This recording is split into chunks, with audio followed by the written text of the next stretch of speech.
It's really hard to know who influenced my writing and why, because I have actually no idea.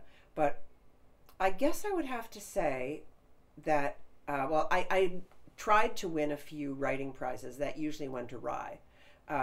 So once in a while I would. But I think the real influence would be my mother. Because, first of all, she's a quiet person.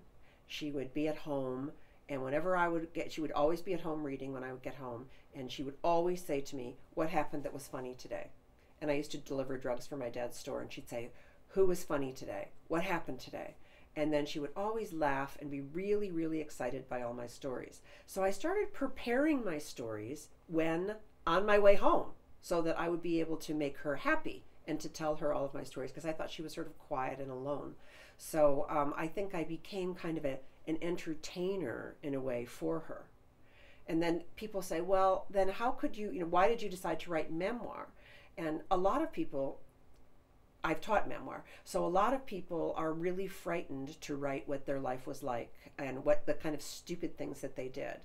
And I think, again, I have to go back to my mother for this, because whenever I did anything wrong at school, like some, painting, black lawn jockeys, and then getting picked up by the police for all of the things that I did, or even in grade school when my name was written on the blackboard in Hell's Aflame red chalk.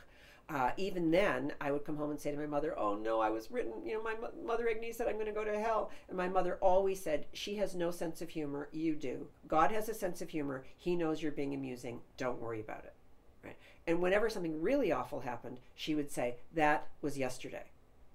Meaning, actually, she was the first person that said that was yesterday. That became like a saying in the 90s. She was onto that one a long time ago. She always said, "That was yesterday. Don't worry about it. It's over."